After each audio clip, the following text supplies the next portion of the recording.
excited for you to hear. We have two just very experienced and knowledgeable presenters with us today. And this particular session is actually entitled A Conversation on Conservation and Rural Affairs. And we're speaking with the Senator and Mr. Hickman prior to this meeting. One of the things that they talked about was that there are things that they would like to hear from local counties and local governments. While they do have a few things they would like to talk about, the hope is that you will have conversations and questions that you will pose. To do so, just some housekeeping, what we'll start with is if you raise your hand if you have a question. I'll be happy to acknowledge you and ask you for you to stand. Because we do not have a handheld mic, I'm going to ask you to stand and project your question. I will try to repeat that question as best I can so that that is available for everyone to hear, and then either Mr. Hickman or the Senator will respond, or perhaps both. So again, thank you for being here this morning. We have about an hour and 15 minutes. We'll try to keep you on that clock, because everyone has somewhere else they need to be. However, please know that this session is available for you to come and go as you need to. If you need to leave, please feel free to do so. Just do so quietly. We appreciate your participation this morning. My name is Sallie Wolfe-Garrison. I am with the Rockingham County Board of Supervisors. It is a pleasure to be here this morning.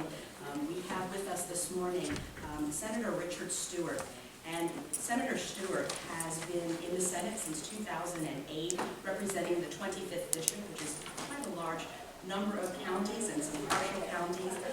He and his family have been in the Northern Neck area for more than 3 centuries. And his dedication to preservation of the natural resources in the rural localities has been evidenced by his service on the Senate Agricultural Conservation and Natural Resources Committee, the Chesapeake Bay Commission, and the State Water Commission. And I know he has a few things, having been a representative legal counsel for counties and localities. He has a unique perspective on what it is that we can learn and how we can work together from a county, state, and federal level, and we look forward to hearing from that, or about that. Mr. Perry Hickman also started his career in 2008 with the USDA Rural Development, and in 2022 was designated as the state director here in Virginia. His primary goals have been supporting the Virginia community programs with rural localities, nonprofit organizations, and tribal entities, and helping those organizations to provide the essential services both at the state and national level in his work. He did work in both Virginia and Washington, and has planned and worked with numerous partnerships throughout the commercial lenders, and the private sectors. And so Mr. Hickman provides to us both that federal piece and the state piece. And there's a lot of information that these two gentlemen can help us with county decisions that we are dealing with, balancing conservation and growth. And I will start with the Senator and ask that if you would like to have a few words, we'll be happy to hear from you. Again, the gentlemen have indicated that they're willing to take questions. I will ask that there's maybe a bit of grace given so that both gentlemen can share a little bit of their thoughts, and then we'll take questions. But if there are indeed questions that are pertinent to what is being asked, raise your hand and we'll get that taken care of. Does anybody have any questions? I am going to ask you to silence your cell phones so that we don't have to be dealing with that. Everyone here is getting millions and millions of calls and texts, and it might just be to opt out in your housekeeping, but even still, we'd like to prefer not to have that disruption. Senator, thank you for being here. Thank you. Can everybody hear me without leaning down into that? Great. Thank you, Sallie. And others. So I represent probably the biggest, well, not the most people, because we all represent about 200,000 people. But geographically, I think I have the largest district in the Senate of Virginia with 11 counties, as you talked about, and they're rural counties. And I'm really lucky because I'm a country boy from the Northern Neck, and those are my roots, and that's what I understand. Probably some of the biggest pressures, and I assume you're interested in that because you're in this room right now, that I see our rural localities facing are water, solar, and data centers. And from my perspective, I think there's always got to be a balance. And I do come at this from a different perspective of being a boy who grew up in that area. I represent local governments as an attorney. I'm a state senator representing an entire region. And we really have to try to figure out a way to strike a balance between them. And I'll give you an example. So in my part of the world, we, and pretty much everybody on east of 95, Interstate 95, gets their drinking water from what's called the Potomac Aquifer. And that is a very large freshwater lake that is beneath us. It's fed from the Piedmont region underground. Well, in the last 20 years, that aquifer has been depleted fairly rapidly, to the extent that in Hampton Roads, you have saltwater infiltration coming into that aquifer. So both in the Virginia Beach, Hampton area, the Eastern Shore gets their water from that as well. Up into Fairfax, where DEQ is now telling communities in Fairfax County that you have to get off of that aquifer. And that's creeping down into the King George area where I live.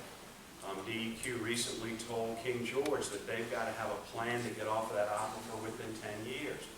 Well, at the same time, we've got this proliferation of data centers that are moving into the northern part of the district in Stafford County and Spotsylvania County, which I represent, and efforts Caroline all the way around.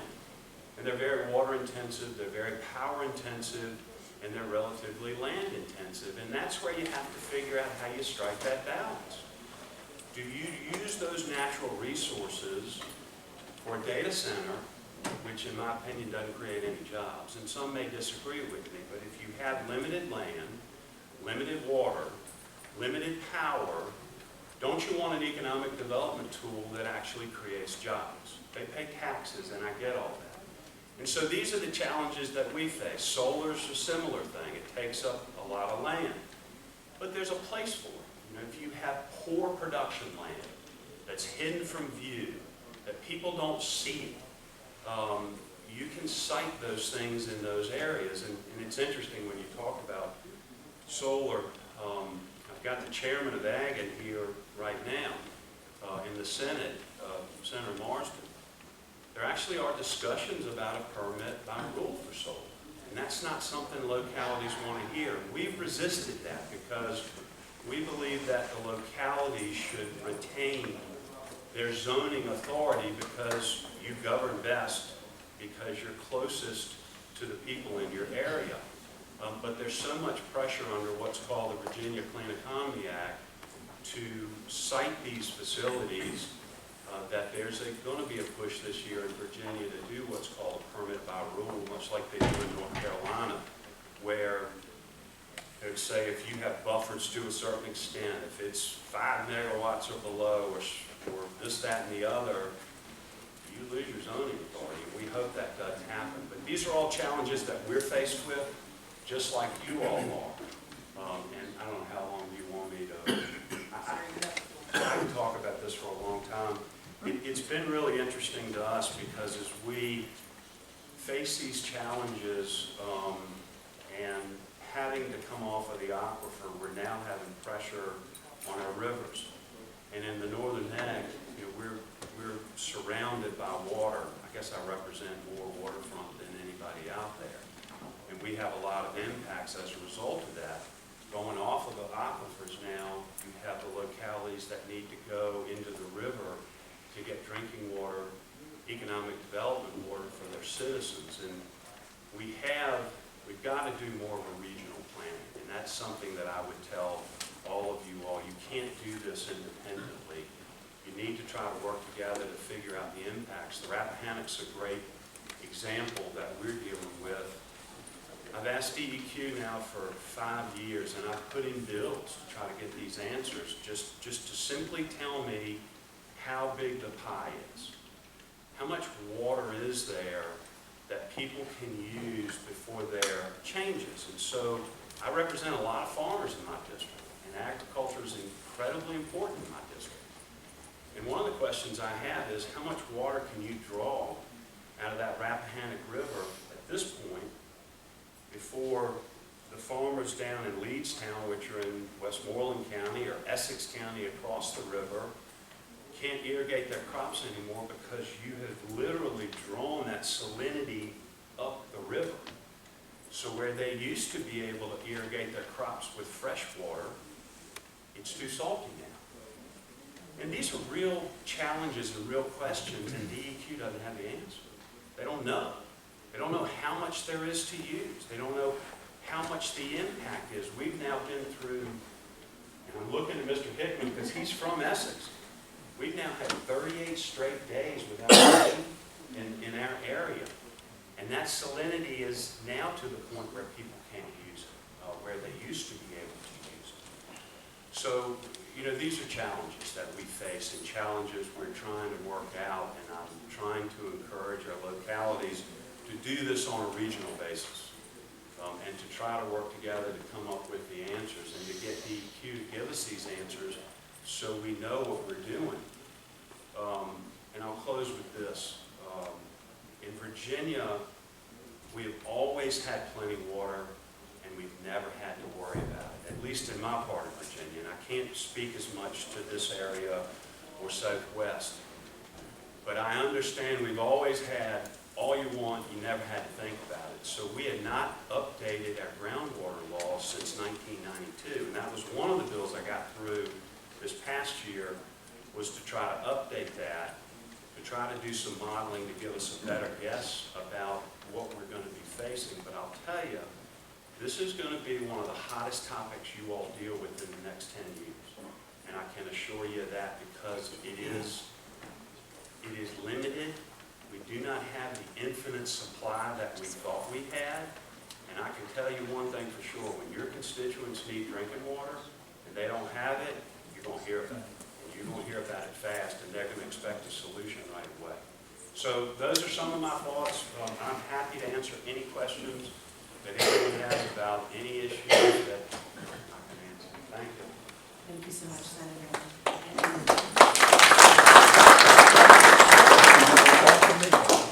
Ladies and gentlemen, let's take a minute and allow Mr. Hickman to also say a few words, and then we'll be happy to open the floor to questions. So thank you for being patient and making your questions. Okay, good morning, everyone. As mentioned, can everyone hear me fine, or do I need to go a little loud? Okay. Good morning again, Perry Hickman. I'm the State Director with USDA Rural Development. And a little background information on what we do at USDA Rural Development. We provide economic support to rural communities through various programs. We have more than 70 different loan and grant programs for rural communities.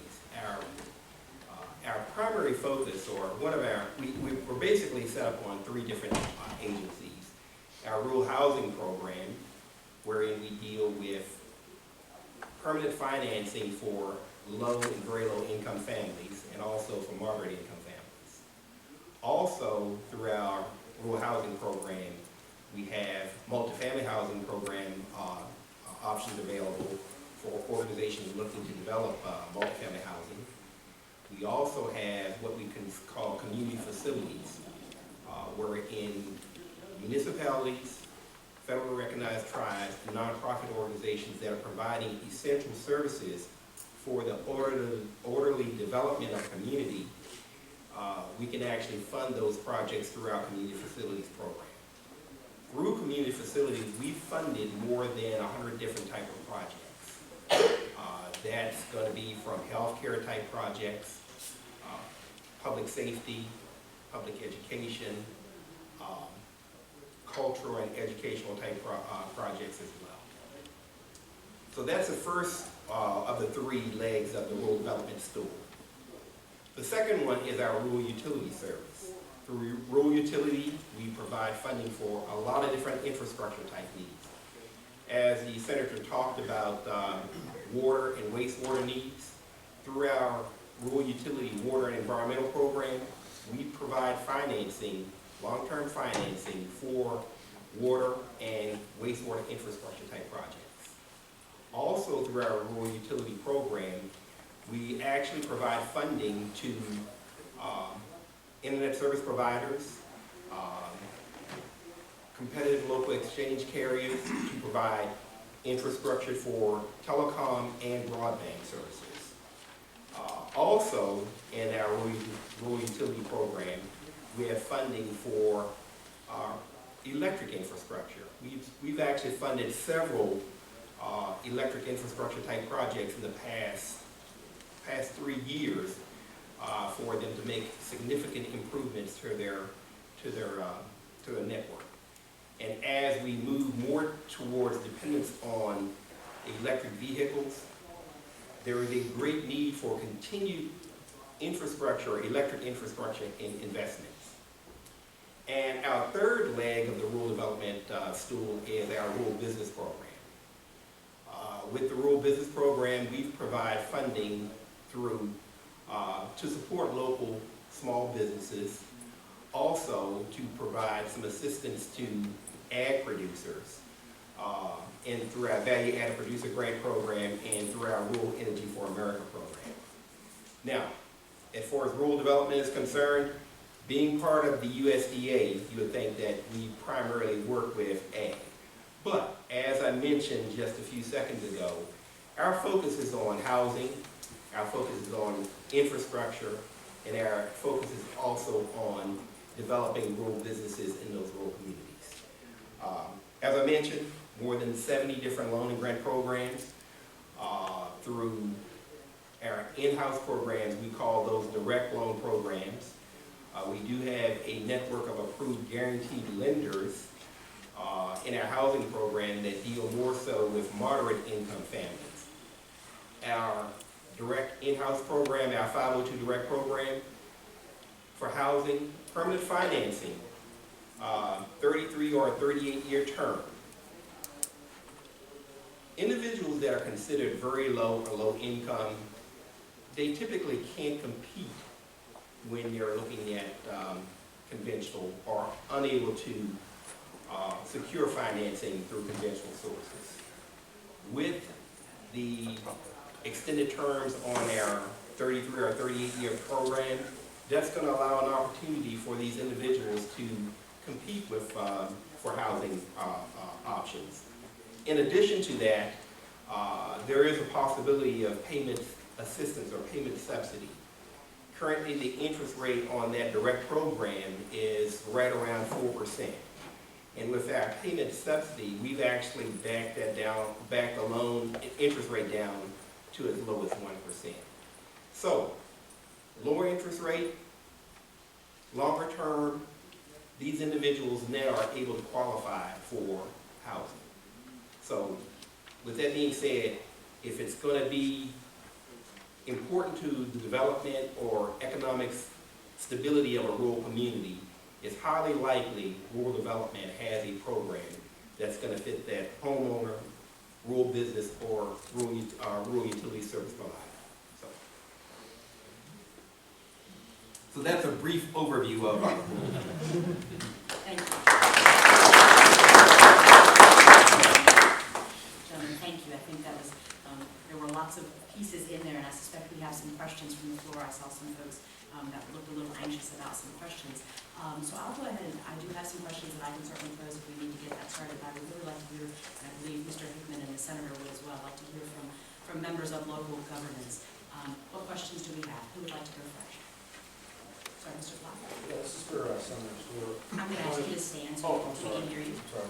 Thank When you. a locality has a need for drinking water or to withdraw water from an area, how much effect should an outside entity of conservation groups, because conservation is great, how much an effect should an outside area, if a county locality puts in a permit to withdraw water in the Rappahannock, and outside entities come in conservation groups, how much is this going to affect other localities down the road when they need drinking water for their particular localities as well?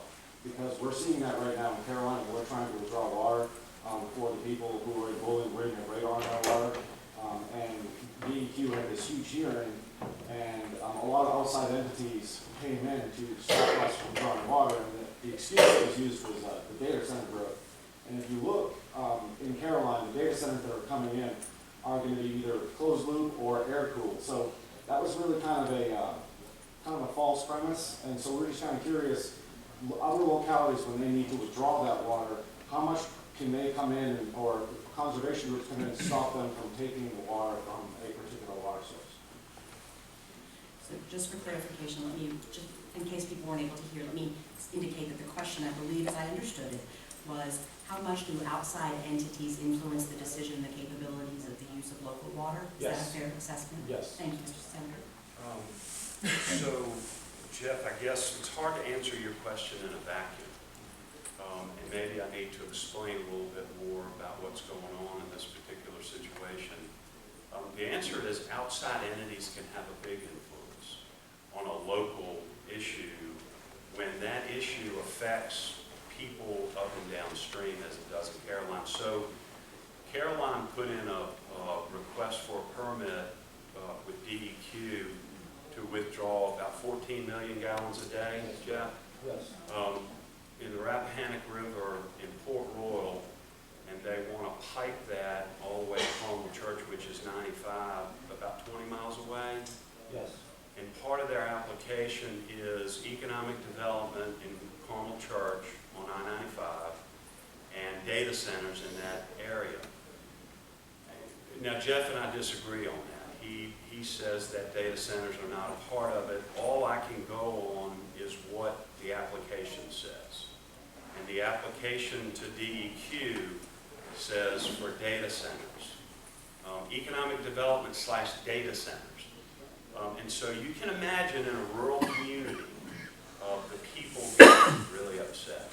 And there was one specific group I think you're referring to in Essex County, the ECCA. But I attended that meeting, and I think there were a handful, and I can't swear to this, there were a handful of people from the ECCA, may have been more, I don't know.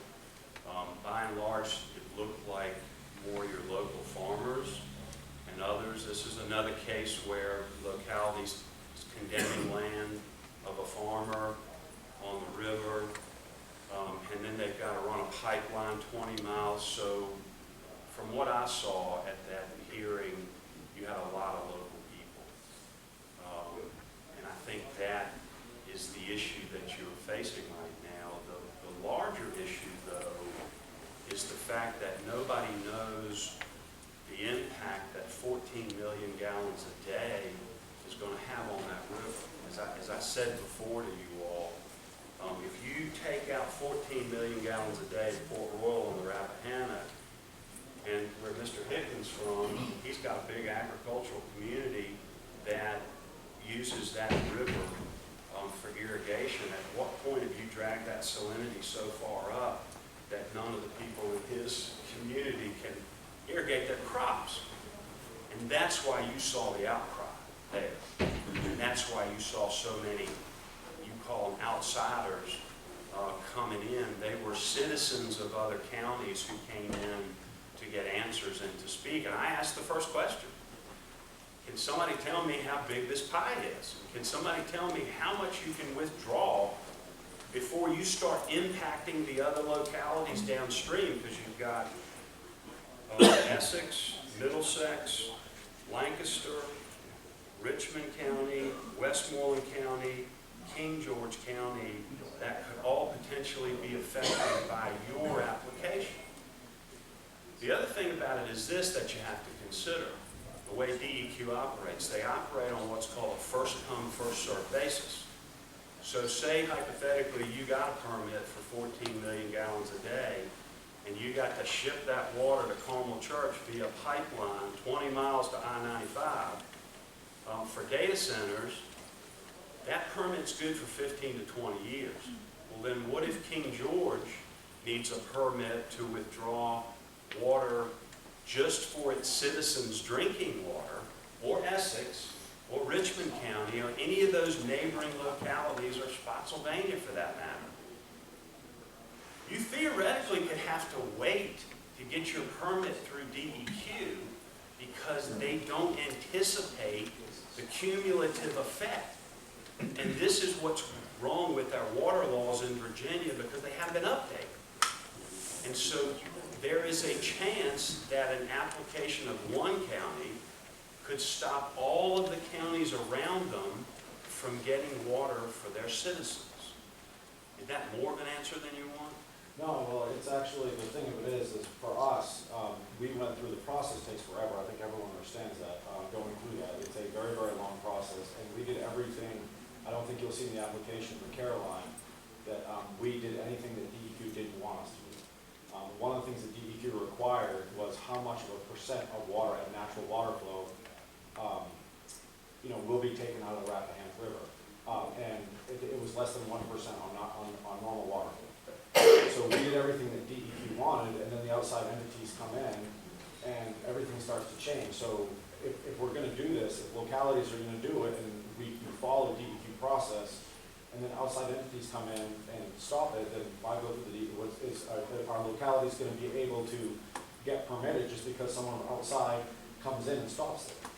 Because we did everything that DEQ asked us to do, and that's not, you can't do this, understandably, you can't do this overnight.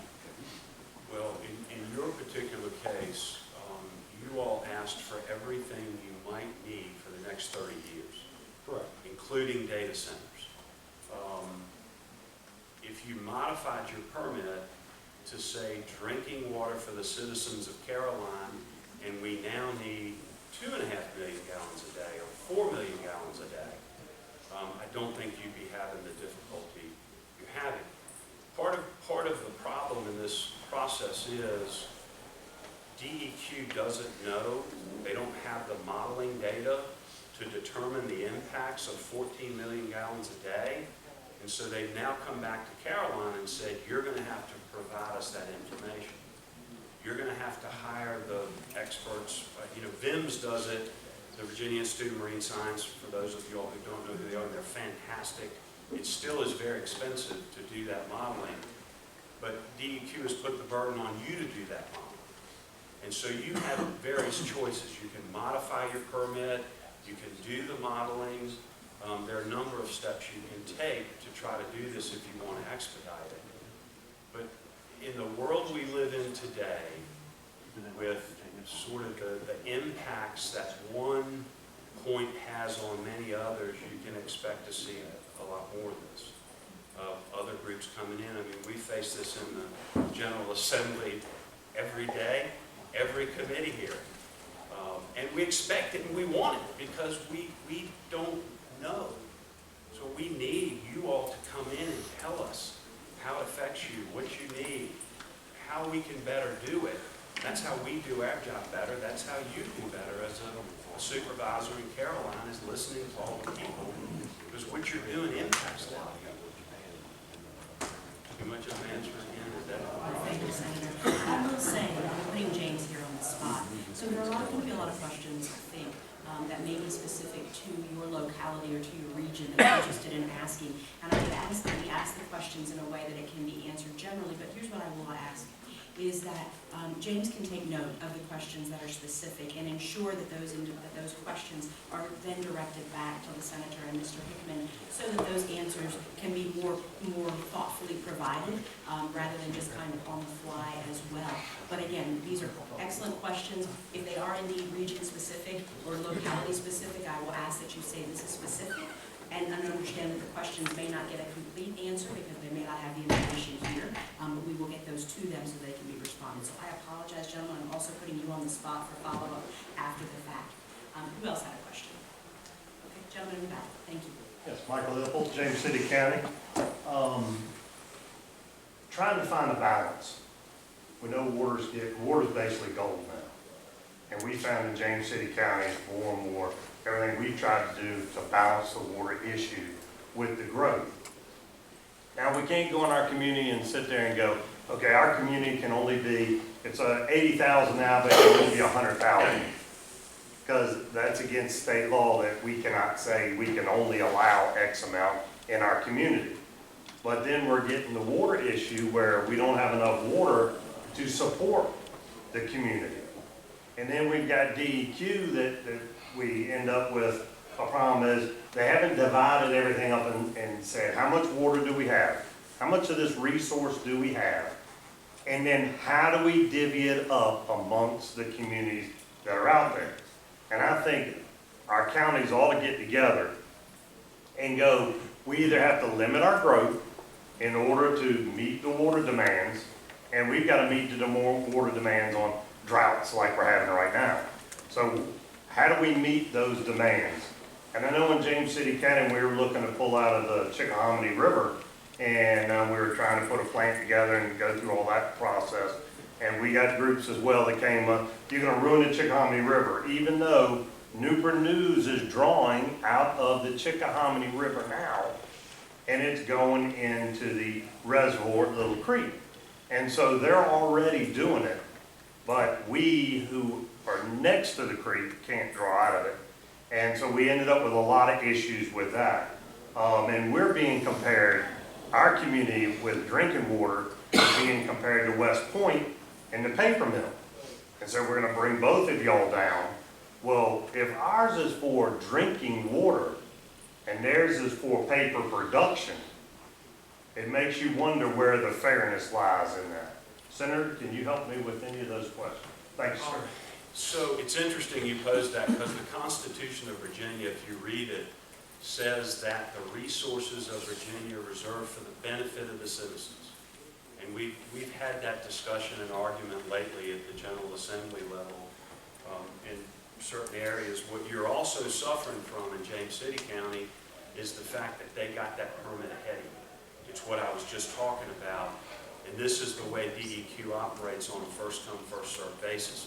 Now, I understand there's some regional regulations coming out in December, or at least I was told that I can see some regional regulations in December to try to talk about it. I serve on a small group called the Rappahannock River Basin Commission with some others in this room. I see Ronnie in the back, and I think that they're supposed to be coming out. This is why we've got to do this region. We can't continue on this, well, I've got it now, and I've got it for 15 years, and then we have to figure out what's going to happen. You all are on the Potomac Aquifer too, so you're being forced off of it, but you haven't gotten the saltwater infiltration yet. No. Right, it's coming. Right. It's coming up your way and on up to the neck. It is interesting in Hampton Road, the city of Hampton has that SWIFT project. You're aware, I think it's the city of Hampton. So Hampton Road Sanitation District is probably the premier group in Virginia on wastewater and water. They've done really, really good work. And they developed what they call a SWIFT project. Don't let this scare you. But they're actually taking wastewater and injecting it back into the aquifer. And it's 1 million gallons a day they're putting back into the aquifer, and that sounds like a lot, but it's a proverbial drop in the bucket compared to what we use. The gentleman also brings up an interesting point.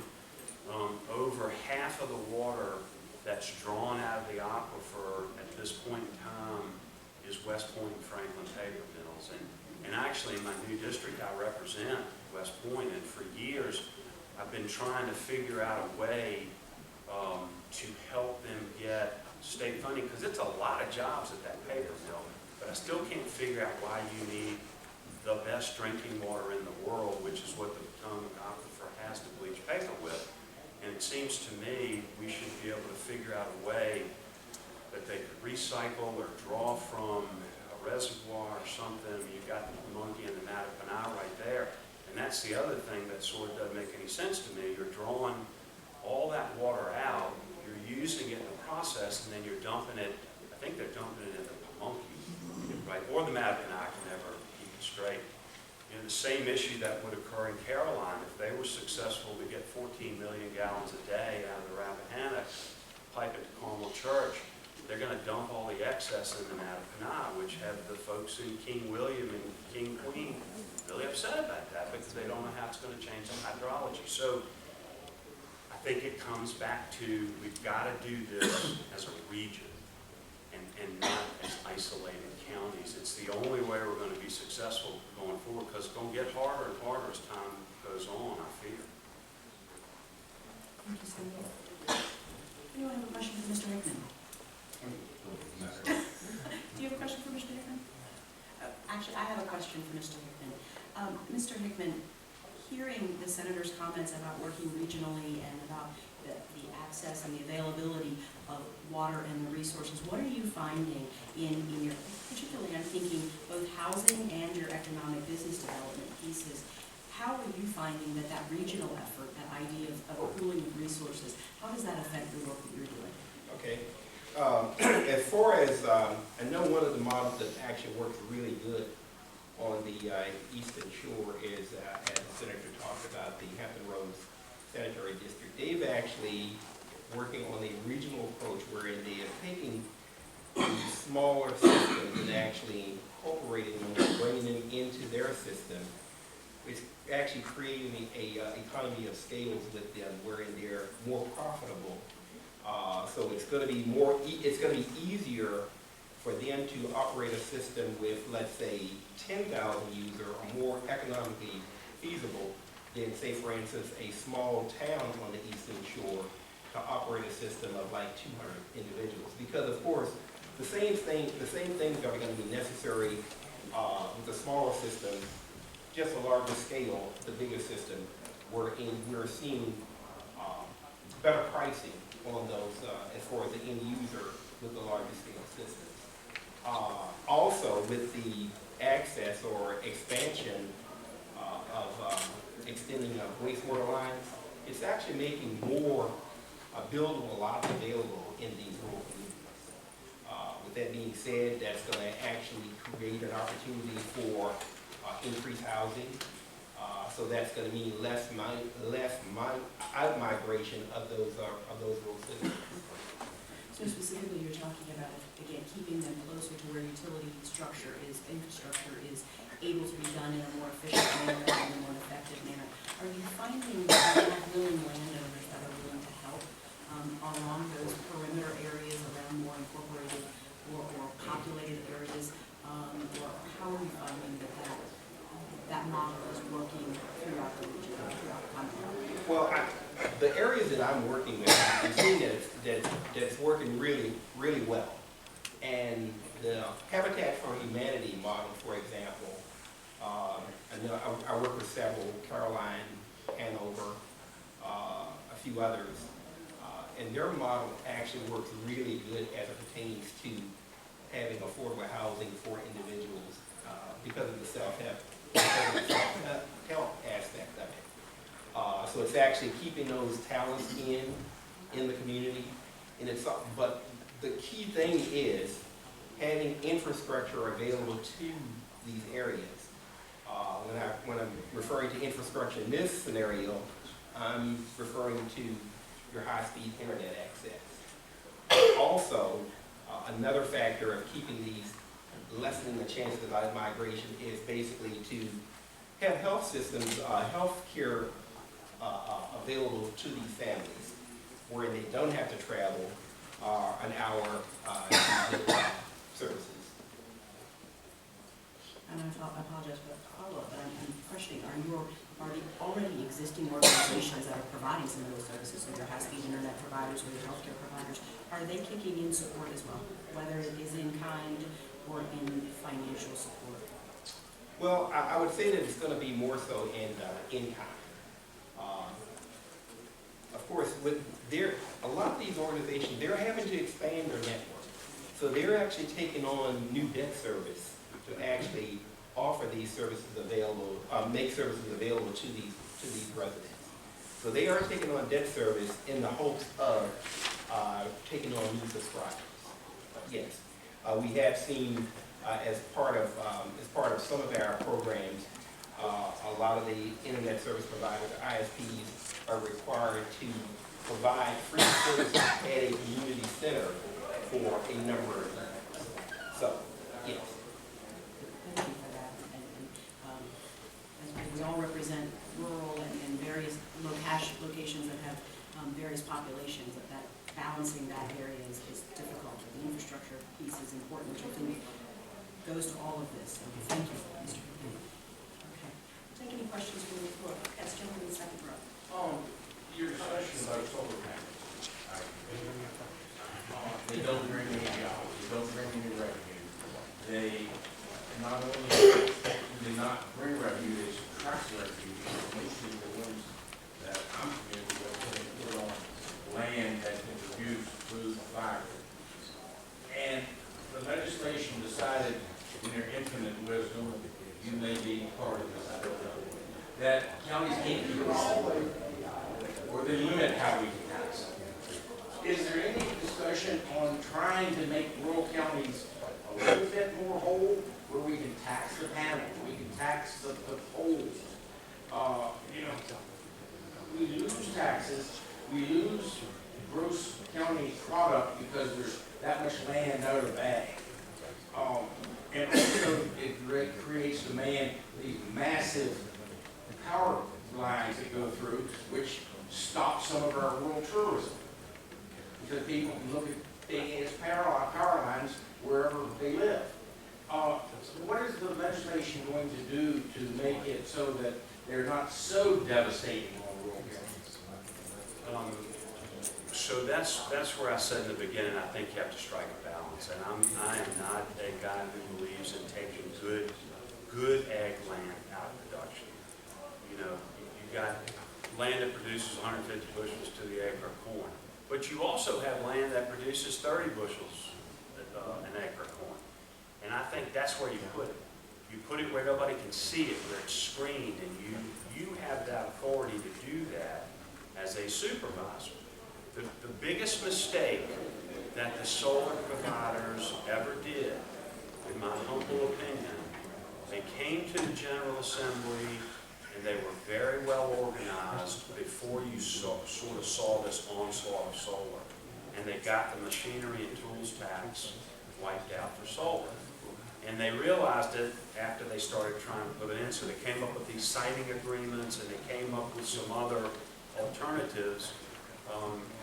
What they should do is give you all your tax so that it actually... I hope there'll be a movement to do that. Well, there's some of us who have discussed it, and I have encouraged it. You know, the thing, and I don't... Jeff Black talks about conservation groups coming into a supervisor's meeting. I got to deal with lobbyists.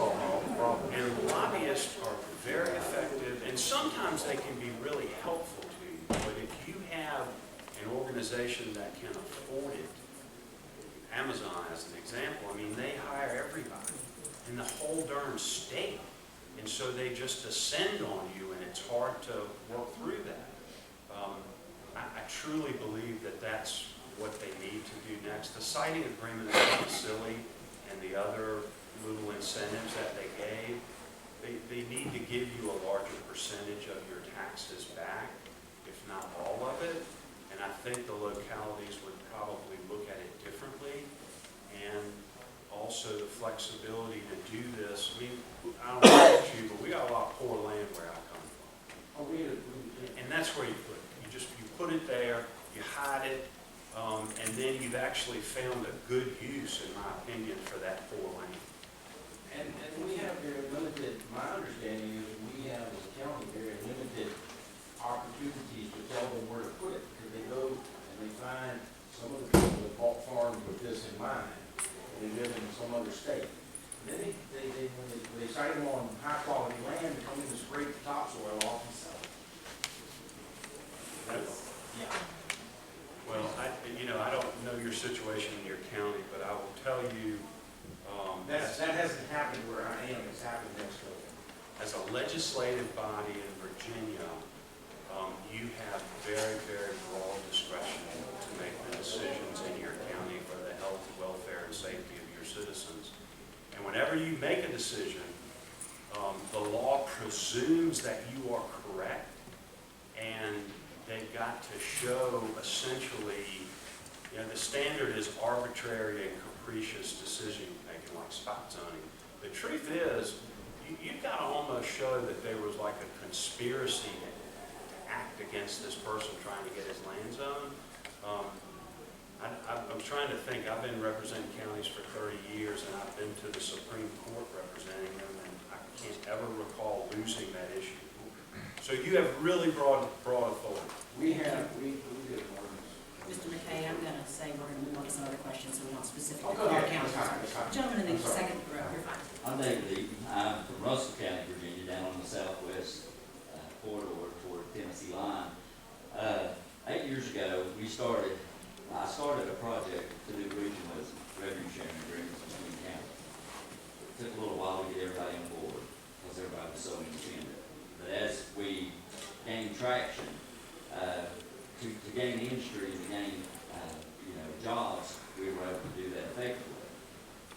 see the state of Virginia, and I know it impacts water in certain areas of the north, but we've got access to plenty of water. It will save our power plant to get a data center. And my thought was that we could do revenue sharing within the state. I mean, it doesn't matter if it's in your district, Senator, or the Southwest Virginia corridor, but just do an evaluation to see where these data centers would be best fitted, so it wouldn't have harmful situations in other areas. So we're capable of doing that. We would like to work with other counties throughout the Commonwealth of Virginia to do revenue sharing. It's like buying stock in ourselves in the Commonwealth of Virginia. It's working real effectively with Dickinson County, Buchanan County, Castle County, as we have grown in industry development. Some of the counties, where we can locate these industries where others might not have the land or the resources or the power or the water, the sewer. So it actually impacts that too with having water, having sewer in those areas. But we're open in our area, Southwest Virginia, to have that discussion with you, Senator, to do revenue sharing. I mean, it might be located down there, but you're going to be able to pick up a check. You know what I'm saying? With revenue.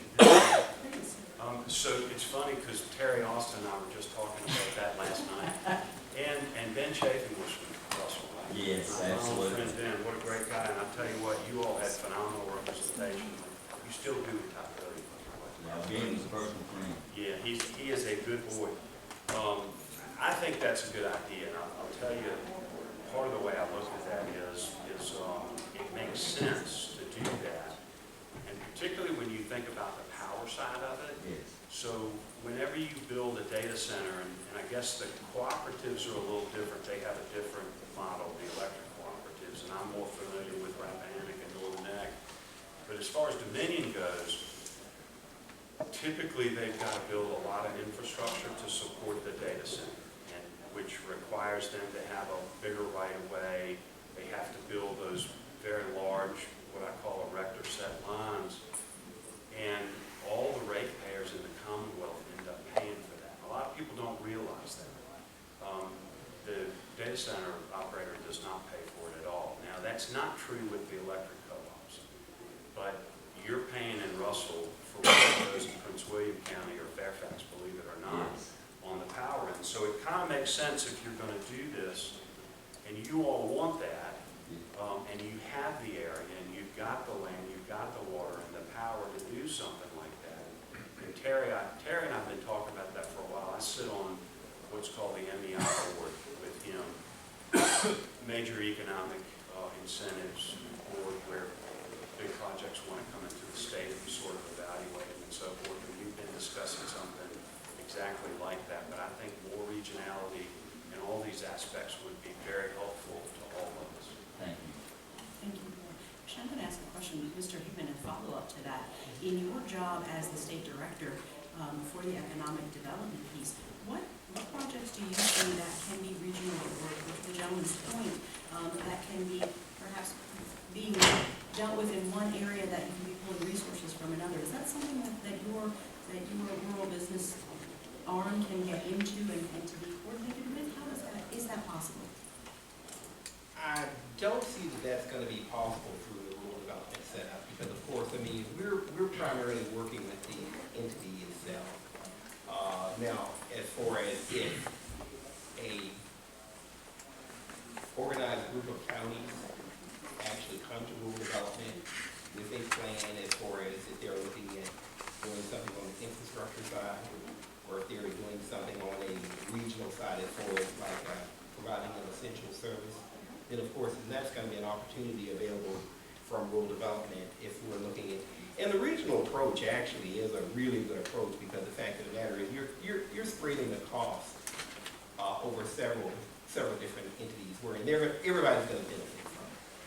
And it's creating that economy of scale that we talk about. And is there a platform through which localities that are interested in joining together can do that? Or is it really something that they put together the plan and then come to you if there's not something already in existence, or could there be? Yeah, typically it would be something that they would actually get together with their either engineer or architect as far as designing a facility or designing a project and bringing that to rural development as far as looking, trying to, presenting it to us so that we can actually see whether or not it's a viable project that's going to be beneficial. Is there a database or a platform at all that can put them in contact or gain knowledge on what types of services are needed? And that then are then, whether it's water or for data centers or communication centers or whatever that need may be, based on the characteristics of that locality, is there a collaborative effort between the driving force of what the communities have versus what you can do and identify specifically what areas can the USDA identify as saying, we need this in this area? Is there a listing of that says, here are the kinds of things that may be helpful for them to look at as a project basis? Yeah, there's no database of as far as identifying needs for any given area. Okay. Now, what I do suggest is, of course, I mean, we do have several technical grant programs that basically would allow for analyzing a need for, let's say, water or wastewater, also for housing and for essential services. And one of the things that I do recommend with any organization or anyone here is being sure that they're actually signed up on grants.gov so they can be aware of opportunities through notice of federal funding availability. They're actually available, that they're aware of those opportunities, because of course when they typically come out, this notice of funding opportunity, a NOFA, would basically indicate what's going to be the requirements of it. It's going to give the deadlines, it's going to give the deadlines on the application as well. And as mentioned, that's going to be probably the easiest way for entities to actually identify funding sources to assist them. Because of course, I mean, all organizations, well not all, but a lot of entities are actually looking for support on a project that is a possible project. So that technical assistance availability would be ideal. And so when you're saying entities, you're saying the localities. Localities, yes. But can those localities be of assistance to other third-party entities that are created, and they can also access that through the grants? Right. Yeah. And one of the Rural Community Development Initiative, RCDI, it's more of this grant opportunity is more of a train the trainer. So if it's going to provide a service and then actually train other organizations on how to utilize or how to benefit from that, then that's a definite opportunity for them as well. So definitely something for economic development and housing support. Exactly. Localities. Very good. Thank you very much. Is there anyone on the floor who has a question? That's the lady in the back. Hi, Senator Stuart. Great to see you. Caitlin Jordan, Virginia Farm Bureau. I just wanted to take a second to thank you for being such a staunch advocate for rural and for our farmers, and also recently with the Caroline County incident, and also just being wonderful there, and being able to look, sorry for the pun, for upstream and downstream impacts for benefited users, existing users, for future users, just looking to see at the big picture. But you had mentioned earlier as well that our water laws hadn't been updated in a long time. And this is probably a loaded question, but how would you like to see them updated? What are some of the first things that you would look at if you were to update them? Thank you. Well, I tried last year, and I think I filed 4 bills, and 3 of them got killed or something like that. But I did get the bill through to update the groundwater monitoring laws, which hadn't been done since 1992. Really, the biggest thing I want to see is the modeling done to tell us how big the pie is, how much there is to use for drinking water, for farmers, for data centers, for other economic development tools, because we don't know the answer to that. And that really is what's been worrying me, where you see sort of these applications all over the place, because we just don't know how big that proverbial pie is. And when one person gets a permit, it can stop somebody else who needs a permit over here for that 15 or 20 year period of time. And I don't know what you do. I mean, just don't know what you do in that circumstance. So the first thing we've got to figure out is how much water we have for people to use for the different categories. And I think we have to look at it first and foremost as drinking water for the citizens, because we've all got to have it to live. We all got to have good drinking water first, and then we can figure out the allocations beyond that. Thank you very much. Yes, the gentleman beside. Just a quick question. At the paper mills, you're talking about using half of that allocation. Has that improved any over time? Are their efficiency and the processes changed? Are they updated at all? Are they doing it as they did it 30 years? I can't answer that question. I can tell you that as recently as a few years ago, that was still the same. They are using roughly half of all the water withdrawn from the Potomac Aquifer on a daily basis. I can't tell you the amount of water. It's an enormous amount. And then the Southern Maryland also is on that same aquifer. And I know that they've had a fair amount of growth in Southern Maryland, and I've been told that they're really in an uptick in use as well, but by and large it's the two mills. And I don't want to injure those mills, don't misunderstand what I'm saying.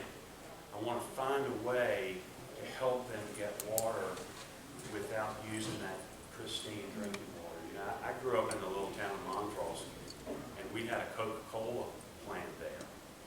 It made the best Coca-Cola you've ever had in your entire life, and I'm telling you, it was just because of the water. The water in that aquifer is so good right there that the Cokes were better there than anywhere else in the country, right? Right now. Yeah, Northern Egg Ginger Ale. Right. And once they bought, Coca-Cola bought Northern Egg Ginger Ale, they tried to make it in Richmond, they tried to make it in Atlanta, and it wasn't nearly as good as when that little thing was on. From Western Virginia, we have fours for the same reason. That's right. Yes, sir, the gentleman in gray shirt. Tom Davidson, Sussex County, and I'm trying to figure, Senator Stuart, how do we balance, as you know, we're being bombarded by the solar developers, and we're a poor county, so we need that kickstart to get our engine moving. We've got a small industrial base, 2 mega sites, but we don't have anything in either one of those. So how do we balance the sacrifice, as my father would tell me, to not make any more land?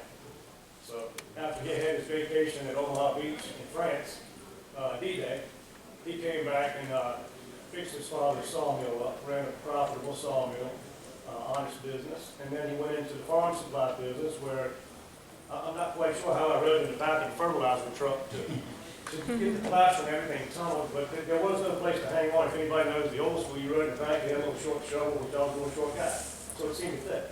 But so I understand farming, I understand agriculture, I understand trees. How do we balance the solar need with the people need? Because it seems to me there's a sacrifice. As much as I love outdoors, I love every tree, when I go outside, a little piece of land I own. So how do we balance the birds chirping and crows with the needs of the people in a small, poor county that needs things, fire departments, county building repairs, schools, fire departments, everything we seem to need. How do we balance the sacrifice of finite resources, needs of the people in an area that we can't wait for? I've heard Chesterfield say before, they waited 20 years for Lego, okay? We don't have 20 years, and we sure as heck ain't gonna get Lego. So how do we make a small community viable, grow, declining population? So where do we get this mix? And how do we rate the sacrifice of people and then the land? Yes, sir. Oh, very carefully, Tom. Very carefully, Tom. So, yeah, one of the things that I think is really helpful to counties if you have sites ready. And I have seen that time and time again, particularly being on the MEI board. I know in Westmoreland they had we do have an industrial center that I think is almost full. And that was done by the board 20 years ago, and it filled up pretty quickly. And I'm told that those counties that have sites that are ready, actually their places out there looking for it to come. Our biggest problem is China's eating our lunch. They're making everything over there. And if we don't bring our manufacturing back and start making stuff here again, we're going to really be in trouble. And it's just going to continue to get worse because they do it there because they don't have any environmental laws. They don't have any labor laws. They don't have any laws at all. And they can make things for a fraction of the cost that we can here. But by and large, it's junk, in my opinion. So that is something we really, really need to do, is bring that back. As I said before, you got to have a balance there. The Clean Economy Act, which I did not vote for, but it demands that we produce a certain amount of power out of solar. And that act's not going to get overturned, I can tell you, not at least in the future that I see in the General Assembly. So we're going to have to live with that. We're going to need all the power that we can produce by gas, by coal, by solar, by wind, by these small modular nuclear reactors that we're starting to hear more about in Virginia, and more. The data centers, I don't know how to explain the amount of power that they use, but it is just unfathomable. And then when you talk about the AI stuff, which again, I can't say that I understand it, but I understand that their usage is 100 times what that typical data center is. And you're going to see this stuff coming online in Virginia because we had that legislation which really encouraged them to come, gives them a whole lot of breaks. You all give them a whole lot of breaks as a result of it. So solar's here, we got to deal with it. I just think you cite it in your bad areas where you can hide, where the land is. You've got a lot of timberland, flat timberland out there. And I think it's up to the solar companies to come and meet with your constituents and explain why it's okay to have them or whatever to do. They can't expect you to cite something when all of your constituents are screaming, don't do it. So it's a sort of a bifold challenge that I see, and they're going to have to do their part as well. But it's coming whether you want it or not. You all have the ability to control it and put it in the better places so that it doesn't take up our good land, I guess is what I would say. I'll follow that with, we have that authority now. You do. No, I thought I said you all have that authority. We do now, Yeah. but there might be legislation proposed that could change that. There's going to be a strong push, I'm telling you, for permit by rule, which is what they do in North Carolina. Set the parameters. If you meet the parameters, you get it. Whether they're going to take away your zoning authority, they're going to try. But in those, I don't want to see us in Sussex especially to miss the boat and we win the battle but not the war.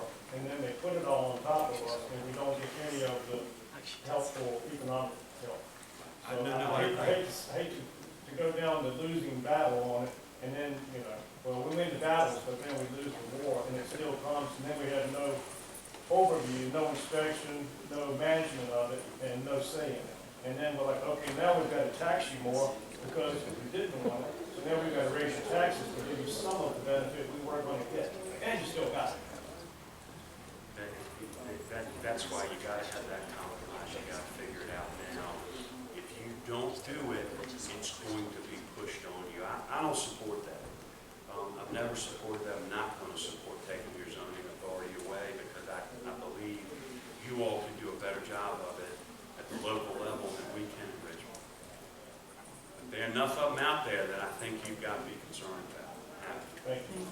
Just by way of timing, Mr. Hickman and Senator, we have time for about one more question. But following that question, I'd like to give you just a couple of minutes both. If there's some closing remarks that you'd like to have or some key takeaways that you feel like the members of the audience need to hear one last time, or if there's contact information that you want to share, that's what Pastor asked that is. One more question. Thank you all. I will say, for those of you who have questions that I was not able to get to, please know that you can submit your questions to James. James is our VACO coordinator for this, and his email is available on the website. Please submit your questions to James, and we'll ask him here at this point right on the spot to he'll convey those to the person. Thank you, sir. Senator Stoller again. In the last article I read, 73% of the sites had some type of DEQ violation, some of which are in Sussex County. They pay fines. What's the mitigant for the county? Does the adjoining landowner get some of that fine money? Does nothing happen? It appears that some of the solar companies will pay a fine rather than follow DEQ guidelines. So I don't know specifically about your situation. I do know this. Prior to Governor Youngkin's administration, and this was something that I really fought for with DEQ, they were under, how do I say that? How many approach was They weren't doing the stormwater enough. So they were undersizing all of the stormwater, and when you had a big rain event, it was just busting it all out. That happened in Essex, I think. They got a big one over there somewhere else. So one of the things that I encouraged them to do is to vastly expand that.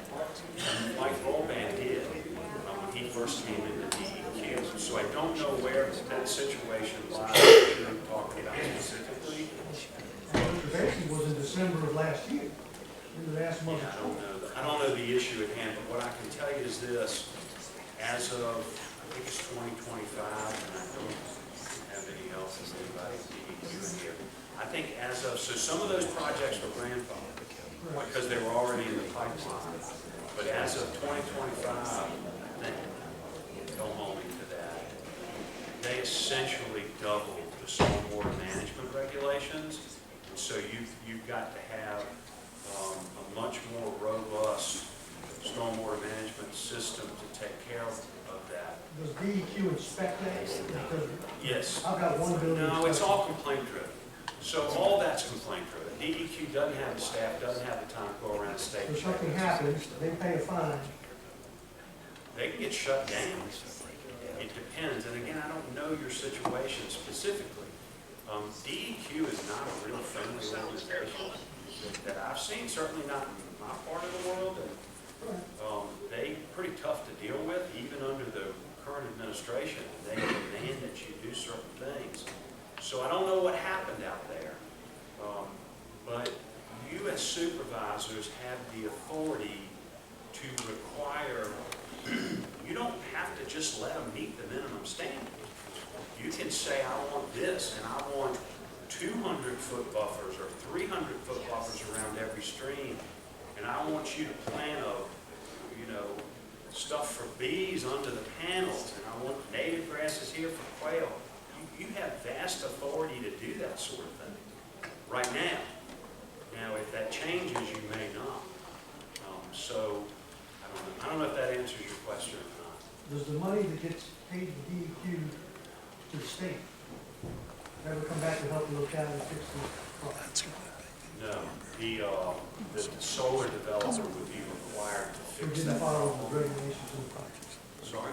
Who didn't follow the regulations in the first place? They have to fix it, they have to pay for it, DEQ will shut them down. The fines actually go into, like the Clean Water Fund or something like that.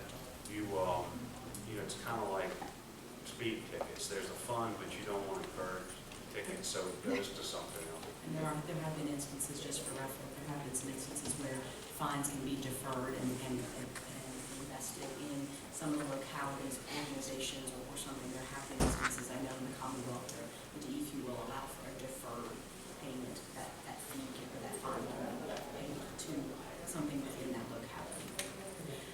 So that was our last question that we'll have from the floor this evening, or this afternoon. Thank you for all of you for being here. I will ask Mr. Hickman to provide just a couple of minutes of closing comments and thoughts, and then the Senator. Mr. Hickman. Okay, thanks a lot. One thing I do want to share with the group is that federal funds, like USDA rural development, we're going to require farmland, prime farmland conversion analysis or study before those prime farmlands can be converted or utilized for any type of project. So we've got checks in place to actually limit the taking prime farmland out of production. Also, historic preservation. If federal funds are going to be required or utilized in any project, we're going to require that a Department of Historic Resources checklist is actually done to ensure that no historic resource is actually going to be impacted. From hearing everybody today, I guess the question is, how can we mitigate or slow down the impact of solar panel farms? My question, or my answer would be, what kind of construction methods can be utilized to actually incorporate or utilize more on a smaller scale and even on a commercial scale? Where in commercial facilities are utilizing their roof as a solar, as far as solar panel or installed also on the vertical, on the sides, utilizing that space as well. That's not going to have a huge impact on selling electricity back to the grid, but it's going to have an impact on the total impact on the utilization of electricity. So,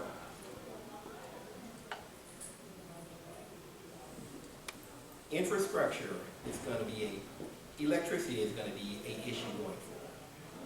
So, high-speed internet, data centers,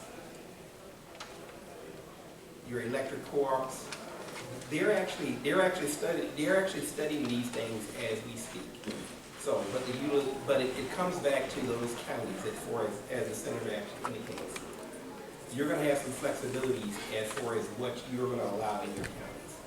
But in closing, I do want to make mention that in these rural communities, for them to survive, we're going to have to lessen the out-migration. We're also going to have infrastructure in place to actually keep these individuals in these homes. We're also going to have healthcare systems available for these families. So, in closing, if contact information, you can reach my office at 804-287-1600.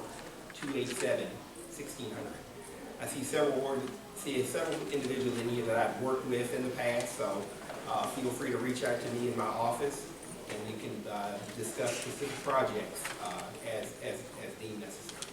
Thanks. What's your contact again?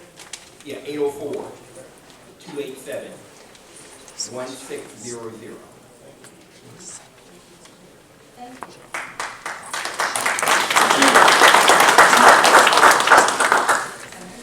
I just want to add that rural development can be really helpful for our region, particularly in the Chesapeake Bay region. Things like that, I'm not sure we could get them otherwise without those low interest loans and grants that they have provided. And the thing I really like about rural development, they will help you model your system so that the users actually pay that debt. And that is a really smart way to proceed. They'll actually require you to do that to make sure that you have enough users in your system that can service that debt and pay it off on like or something like that, 40. And they've got a lot of folks who can really help you do that. Only thing I want to say is thank you all for having me. I appreciate it. I enjoyed the exchange, and I hope it's been helpful. I'm just telling you the things that I see in the part of the world that I represent.